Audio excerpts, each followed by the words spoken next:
कल हम बात कर रहे थे इंपॉर्टेंट लेवल्स की। 25,350 तक इंपॉर्टेंट लेवल अगर वो ब्रेक करता है तो फिर हम सोच सकते हैं कि ब्रेक डाउन आया। आपने अभी बोला भी कि ब्रेक डाउन अब इसको करार दिया जा सकता है। क्या ये अब चिंता का विषय हो चुका है? अब यहाँ से कौन से लेवल इंपॉर्टेंट लग रहे हैं आपको, या फिर अब भी आप मार्केट को लेकर कंसर्न नहीं है? देखिए, दिक्कत क्या है कि लेवल्स की बात मैं करूंगा, लेकिन दिक्कत यह है कि ये वाली जो गिरावट आई है ना श्रेया, ये अर्निंग्स की वजह से आई है। और इसलिए इस गिरावट को थोड़ा ज़्यादा आपको महत्व देना होगा। आई थिंक कुछ साइन थे बाज़ार में जब ऑटो सेल्स के नंबर्स आए थे। हाल मैंने जब रामदेव जी का भी इंटरव्यू किया था, ये बात भी हुई थी, और कहीं ना कहीं रह रहकर एक फीलिंग आ रही थी कि नहीं, अर्निंग्स में वो बात है नहीं जो इस Q1 के अर्निंग सीजन में होनी चाहिए थी। लेकिन प्राइस ब्रेकडाउन में मार्केट ने थोड़ा समय लगाया। 3-4 दिन मार्केट थोड़ा सा आई थिंक वार्निंग साइन दे रहा था, लेकिन आज कुछ प्राइस ब्रेकडाउन दिया मार्केट ने। लेकिन आप कौन से लेवल्स इंपॉर्टेंट लग रहे हैं? अब अर्निंग सीजन का आगाज हो गया TCS के नतीजों के साथ, उस पर भी बातचीत करूंगी, लेकिन लेवल्स अब कौन इंपॉर्टेंट, निफ्टी और बैंक निफ्टी के स्पेशली? देखिए, अब सबसे इम्पॉर्टेंट लेवल है 25,050। आई थिंक ये आपको इम्पॉर्टेंट लेवल है। और अगर 25,050 भी आपने ब्रेक किया, आज सुबह हम जो बात कर रहे थे कि 25,250 के नीचे 25,150 और 25,050 जल्दी आ सकते हैं, तो 25,050 अब सबसे क्रूशल है। निफ्टी का अगर आप 3 महीने का चार्ट रखेंगे ना, तो एक चीज़ मैं आपको दिखाना चाहती हूँ। निफ्टी का 3 महीने का चार्ट रखिए। अगर आप 25,050 के नीचे फिसले तो ये जो लास्ट वाली रैली है, पूरी रैली नहीं, चलिए 1 महीने का चार्ट रख दीजिए, जो लास्ट वाली रैली है जो हमने इस अर्निंग सीजन से जस्ट पहले देखी थी, जो 22, हाँ ये वाली रैली जो करीब करीब शुरू हुई थी 24,700 24,800 से, 24,700 24,800 से जो रैली हमने देखी थी, वो जो फ्लैग पैटर्न बन रहा था उसका ब्रेकडाउन आ गया इंस्टेड ऑफ ब्रेकआउट। वो दिक्कत हो जाएगी। तो अगर आप 25,050 के नीचे निकले तो वो चैनल को आप ब्रेक कर देंगे फिर, एंड इन दैट केस ये पूरी की पूरी रैली जो है वो रिस्क पे आ जाएगी जो 24,700 से शुरू हुई थी। आपको याद होगा हमने 24,700 से एक रैली प्ले की थी, उसके बाद वो 25,670 तक जब आए थे, फिर वो ट्रेलिंग स्टॉप लगा था। उसके बाद से निफ्टी पर लगातार न्यूट्रल व्यू ही रहा है। बस ये था कि हाँ, डिप्स में आप मंथ एंड की कॉल्स खरीदिए, लेकिन वो वाली ट्रेड पर अब थोड़ा सा रिस्क बैठ रहा है, इसमें कोई डाउट नहीं है। और 25,050 के अगर आप नीचे फिसले तो फिर अगला सपोर्ट आपका 24,800 पर और फिर 24,500 पर है, तो वो थोड़ा सा दिक्कत का मामला बनेगा। ऊपर की तरफ अब 25,300 और 25,350 ये सबसे बड़ी रेजिस्टेंस है। आज सुबह जिस तरीके से मार्केट ने इंटरडे रखिए, जिस तरीके से मार्केट ने सुबह रिकवरी में रिजेक्शन दिखाया ना, वहीं क्लियर हो गया था कि ये लेवल जो है वो क्रूशियल होगा। और वो जैसे ही ब्रेक किया आपने, उसके बाद वो ट्रेंड डे में कन्वर्ट हो गया मार्केट। बैंक निफ्टी की जहाँ तक बात है श्रेया, बैंक निफ्टी अभी भी मैं ये कह रहा हूँ कि 56,500 के ऊपर जब तक हम हैं तब तक बैंक निफ्टी कमज़ोर नहीं है। अभी भी हम 20 डेमा के ऊपर ही हैं, आसपास ही हैं, ये मान के चलिए। हाँ, लेकिन 56,500 अगर आपने बैंक निफ्टी पर तोड़ना शुरू किया किसी भी कारण से, तो 56,000 तक कोई सपोर्ट नहीं है बैंक निफ्टी पर। तो इसके लिए 56,500 को होल्ड करना बहुत क्रूशियल है। और ऊपरी लेवल पर 57,000 का लेवल है, जहां पर मुझे लग रहा है कि एक थोड़ा सा एक रेजिस्टेंस मिलेगा। पहला सवाल तो वही था कि जिस तरीके से संकेत इस वक्त नजर आ रहे हैं विदेशी बाजारों से भी, हमारे बाजार तो गिरे हैं ही, तो क्या रिकवरी की कोई उम्मीद बची है सर इसमें? अच्छी रिकवरी और अच्छी रिकवरी में फर्क है। अच्छी रिकवरी की संभावना तो बहुत कम है, नहीं के बराबर है। हल्की फुल्की छोटी मोटी रिकवरी संभव है, बड़ी रिकवरी के चांस तो दिख नहीं रहे। क्यों? क्योंकि एफआईएस की बिकवाली का दबाव बेहद साफ दिख रहा है बाजार पे। और आज जिस तरह से कमजोरी हुई है, जिस तरह से निचले स्तरों पर लगातार टूट रहे हैं बाजार, बिल्कुल साफ है पूजा की एफआईएस की बिकवाली के आंकड़े आज आपको फिर से भारी भरकम देखने को मिलेंगे, वो भी 250 नीचे।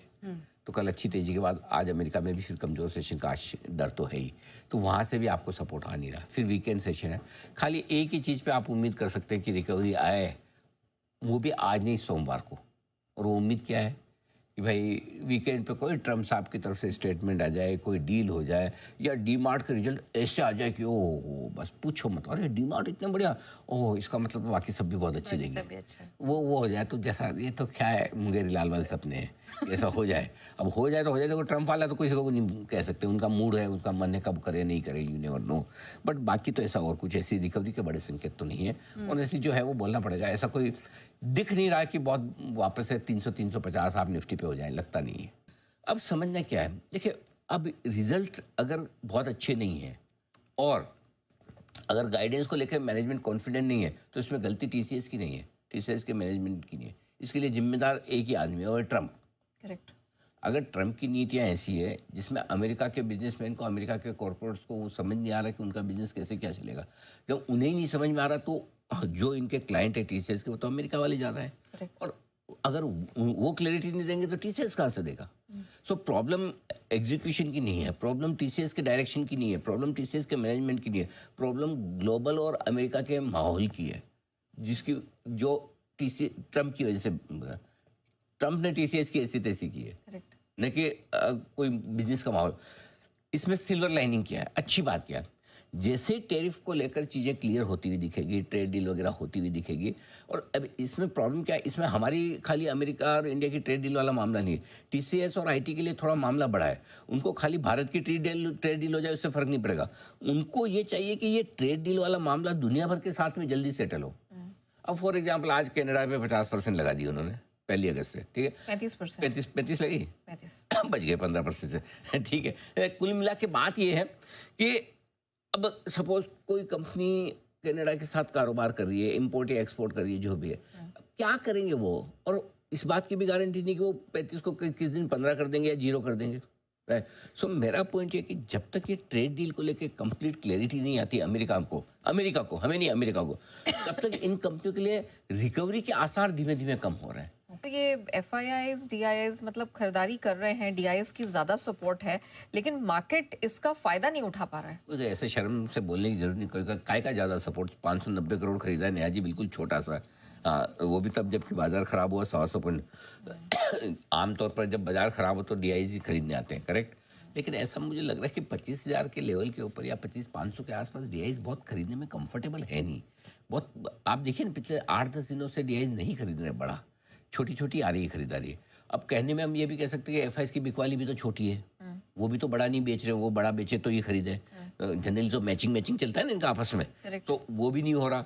बट कुल मिला के ये कि आई थिंक जो हम कल भी बात कर रहे हैं, वेट एंड वॉच वाले मूड में ज्यादा है दोनों ही, ठीक है। अब कल फिर से कैश में छोटी खरीदारी है, 221 करोड़ की FIs की है, 591 करोड़ की घरेलू फंड की, लेकिन इंडेक्स और स्टॉक फ्यूचर्स कल थोड़े समय बाद कल FIs ने दबा के बेचे, लगभग 5,500 करोड़ की बिकवाली दोनों में हुई है। सो जो इम्पैक्ट आपको बाजार में दिख रहा है ना, वो कैश के दोनों आंकड़े दिखे तो फिर किस बात का इम्पैक्ट वहां से आया है। यहाँ पर दोनों ही नेगेटिव फिगर्स आते हुए दिखे, जो आपके इंडेक्स और स्टॉक फ्यूचर्स से। मेरा ये मानना है कि अगर दोनों ही FIs को खरीदना नहीं है, घरेलू फंड को बड़ा नहीं खरीदना है, और वेट एंड वॉच वाले मूड में, तो ऊपरी लेवल पे बाजार का टिकना थोड़ा सा के संकेत। सर क्या करना चाहिए इस वक्त मार्केट? क्लोजिंग का इंतजार 3:30 बजे का, क्योंकि अभी तक जो संकेत हैं पूजा कोई रिकवरी के दे नहीं रहे। पहले थोड़े डेटा बता दूं आपको जी। आज सीरीज का पहले दिन, लेकिन डेटा अच्छे बन गया।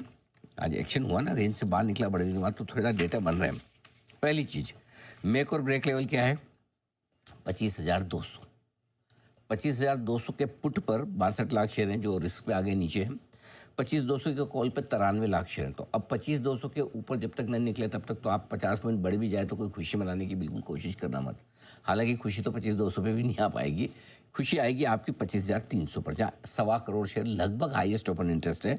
तो 25,300 अब आपके लिए हो गया माउंट एवरेस्ट एकदम, जिसको चक्के मार करना बहुत मुश्किल काम है। सो 25,200 पहली छोटी रुकावट, 25,300 माउंट एवरेस्ट। नीचे कितना गिर सकते हैं? सपोर्ट कोई खास है नहीं, 25,100 पे 45 आ गया। 25,000 पर 80 लाख शेयर पुट में खड़े हैं। सो अगला सपोर्ट सीधा यहाँ से 125-150 पर नीचे आता है। क्लियर है?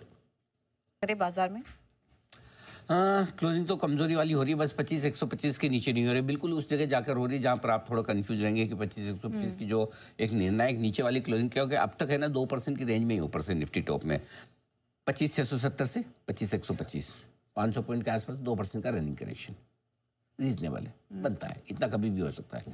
2% से ज्यादा करेक्शन हो जाए अगर इन लेवल के नीचे जाकर आप बंद हो तो फिर समस्या बढ़ सकती है। सिमिलरली 57,700-600 के आसपास का, 57,628 का है ये, करेक्ट, 1000 पॉइंट, 2%, 2% तक हम झेल सकते हैं भाई।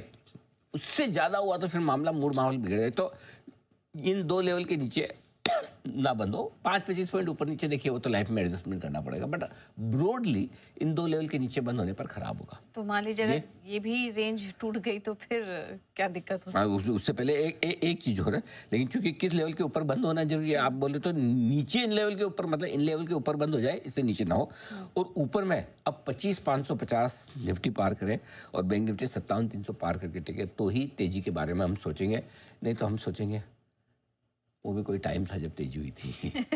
मैं इतना लंबा भी नहीं जा रहा बाजार, लेकिन कहने का मतलब है कि अब बाजार की ट्रेडिंग रेंज थोड़ी सी बड़ी हो जाएगी, फिर नीचे में 25,000, ऊपर में 25,500, 550 हो जाएगी। तो ये 2 लेवल है जिनको आपको ऊपर की तरफ ध्यान रखना है। अब तो मेरे ख्याल से एक बार सोमवार तक का आपको इंतजार करना चाहिए। फिलहाल आप 25,000 का पुट खरीद कर अपनी लॉन्ग पोजीशन है तो हेज कर सकते हैं। अगर आपको बिल्कुल ही स्टॉप लॉस टाइट रखना है, नुकसान कम करना है, तो हल्की करें पोजीशन। लॉन्ग पोजीशन पर आप 25,400 का पुट, 25,300 या 25,300 का कॉल ऑप्शन जरूर खरीद लें, और लॉन्ग शॉर्ट है तो माफ कीजिएगा 25,000 का कॉल पुट खरीदें, लॉन्ग है तो 25,300 का करिए। क्यों? क्योंकि वैसे तो रुझान कमजोरी की तरफ ही दिख रहा है, सब कुछ खराब ही है।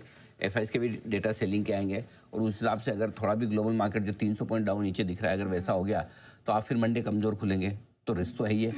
सो इसलिए आपको पुट ऑप्शन जरूर होना चाहिए अगर आप लॉन्ग पोजीशन काट नहीं रहे तो। शॉर्ट है तो फिर क्या डर है? डर ये कि गलती से किसी तरह की कोई ट्रेड डील आ गई, कुछ हो गया, कर गया और गैप से ऊपर खुल गया, तो आपको वीकेंड वाली ओवरनाइट पोजीशन जो भी या तो कम रखनी है या फिर आपको हेजिंग के साथ रखनी है।